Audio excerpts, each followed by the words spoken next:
this is coming from the Minister of Justice.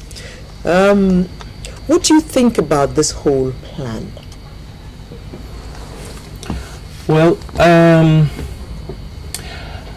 I have my concerns whether it's a well thought out and effective intervention method. If I don't think, basically, let's start with this. I really don't think that the problems with the issues he has identified, the religious riots, disturbances, or corruption, or I don't think any of the problems in these areas have to do with what courts are doing what courts are not doing what. The problem basically, particularly with forever. Yes, I'll come to that.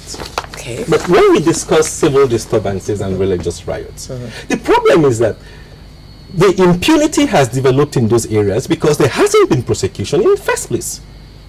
Many of the people, and this is over the years, the government has simply failed to bring the perpetrators of these kinds of carnage to justice. They have simply failed to exercise the responsibilities that the law has imposed on them. And so when you fail and these things happen, and then eventually you wake up from some long-standing slumber, and you say, well, I've got a brainwave, we've got to do special courts. You haven't even used the courts that are there in the first place. So it is not the court process that is the problem. Here is the lack of the law to prosecute in the first instance. Of the enforcement of the laws that we have. That I see as the big issue. Are you therefore pointing a finger at the police? It's not just the police. It's not just the police. In parentheses. No, you see, the police has its own many problems, but it's not just the police. Okay. I think this is a governance thing. It's beyond the police. If the police, let's assume, for instance, that the police does its job, investigates, apprehends those who are responsible. There needs to be some action afterwards. Someone in authority needs to say, I'm going to prosecute these people. Now, assuming you finish with the investigation, that's not the end of the story.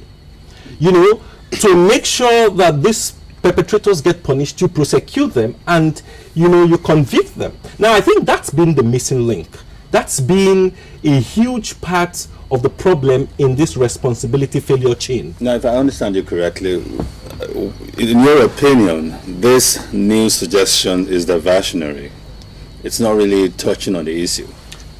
I haven't used the same kinds of words that you have used. But I basically think it's perhaps, top of the head, offhanded, uncritical intervention strategy. I think the AG really needs to sit down and say, well, this is not rocket science, really. What are the options that we have? And I think it's very simple. We've had this, I can go into the question about, courts and, the problems with the courts, but that's not implicated here. Perhaps when we discuss the corruption bit, some of that discussion will be relevant. But the problem here is that there hasn't been the political will to address those kinds of problems in the past. And I'm hoping, and perhaps the best way to interpret what he said, is that now there is some kind of political will to do those kinds of things. Now, Dr. Honor, do you share Mr. Ote's view that absence of political will is what we should be addressing rather than the court process at this stage? I think it's a court process problem. Okay. There's a lack of strategic focus on the problem. It's a policy problem, it's a social problem, and the role of the courts is to kind of right what is wrong. When you have civil disturbances, people get killed, property is destroyed, and the political will argument says that, well, for expediency purposes, it's not been followed up, or the perpetrators are not punished. But I think that the AGF's suggestion is a masterstroke. It's a brilliant one, because what it does is says, okay, listen, guys, we have this big crime, social, in fact, political, ethnic problem on ground. Nigeria has, now let me give you tell you something you don't know here. Nigeria has the distinction of being the only country in the world where civil disturbances constitute the greatest source of disasters. I know that because I'm a security expert.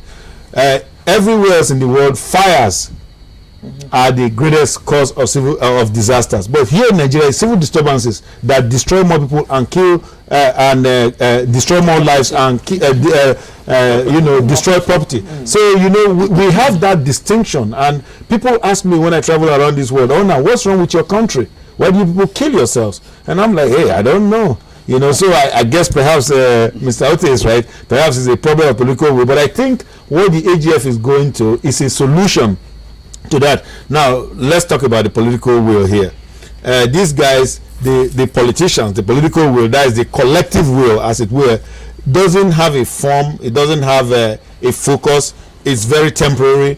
If it's in the news for 2-3 days, yes, it's current on people's mind, and after that, it goes away. But if you bring in a special animal to deal with this beast called civil disturbances, then it will keep it in focus. Because what happens is, when there is lack of prosecution, then the court still has it on its plate, and you say, hey, where are the people here? And it can sanction those guys, if it so wishes. So I think it's a genius here at play, where they say, look, let's have this thing is so pervasive, is giving us a bad name throughout the world. Let us do something about it. And I think I really think it's a worthwhile intervention.